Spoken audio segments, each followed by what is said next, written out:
I experience the life I focus on. See, in any moment, what's wrong is always available and you can focus on it, right? Oh my God, look what's happened to our economy. Look what's happening with inflation. Look, of course, all that's available, but in any moment, what's right is also available. And those who learn how to direct their focus, those are the people that no longer let fear control them. There was an old movie years ago I mentioned the other day. It's a movie where this gentleman, it was based on a true story, this mathematician who went kind of crazy, and he ended up winning Nobel Prize.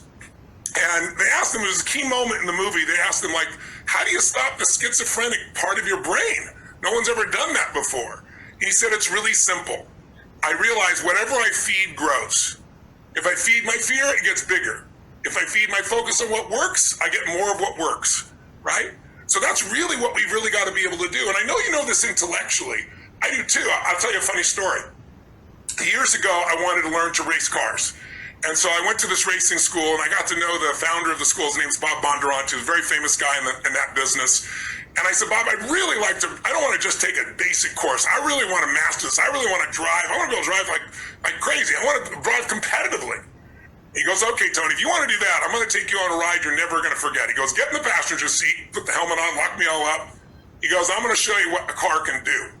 And we were at a place called Laguna Seca, which is a very famous racetrack in Northern California. And it's famous because there's some areas where you're going straight at a wall. They call it a corkscrew, and you got to go right around that thing. So it's pretty intense. I got in that car with him, and I couldn't believe it. I thought we were going to die multiple times. At the very end of the thing, he turns the ignition off, he looks at me, and he goes, you'll be able to do that in 4 days. I remember looking at him saying, you know, I'm a very positive person, and you're full of it. I said, I don't even know if I want to do this after what I just saw. He goes, Tony, we're not going to just throw you in the car and do what you just did. He said, the first key, and hear this all of you, this is the perfect metaphor.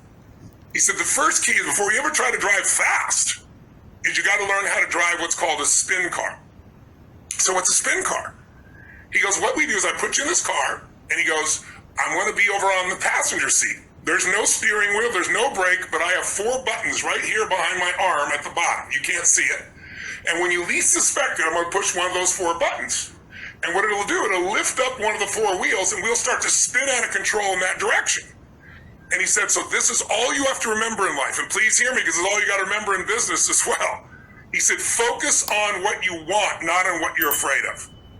I thought, that's easy. I teach this, right? He goes, yeah, because what happens is, I'm sure you've heard of a person driving their Porsche or their sports car down a country road, and they're going 90 miles an hour, and they crash into a pole. There's only one pole every quarter of a mile. Because they start to lose control, and they go, oh my God, I don't want to hit the pole. They stare right into it, and where your focus goes, your energy flows. Where your focus goes, you steer right into it. That's why people crash. He goes, so focus on where you want to go, not on the wall. The wall's there, but if you focus on the wall, you're going to hit the wall.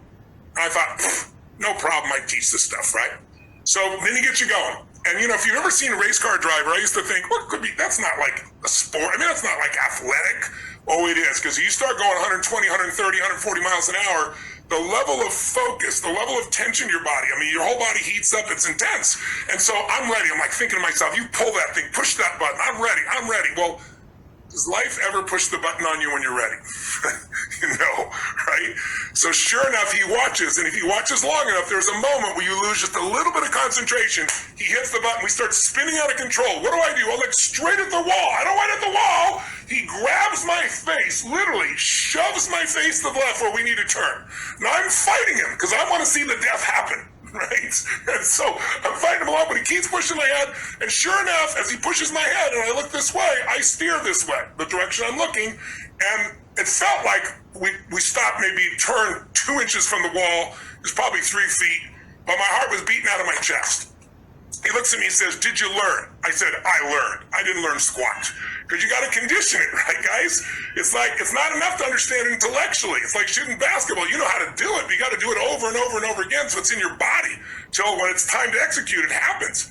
So we did it again, and I looked at the wall. We did it again, and he shoved my face, and he shoved my face. After about 10 times, finally, when we started going out of control, I quickly snapped and looked where I want to go. Now, part of me want to watch this, but I know I'm focused on where I want to go. Now, guess what? I got an important question for you. The question is this. If you focus on what you want, are you guaranteed not to hit the wall? And the answer, of course, is no. But if you focus on the wall, are you guaranteed to hit it? And the answer, of course, is yes. So what you're really doing in life is increasing your probabilities. That's what you're really doing to make sure that you can succeed. So my point is really simple. If you're going to get the life you focus on, so you got to train yourself to focus on what you want. That's not to say you're not going to have challenges, there won't be problems. But if you focus on the challenges and problems, that's all you're going to have. If you focus on what you want, you're going to get there.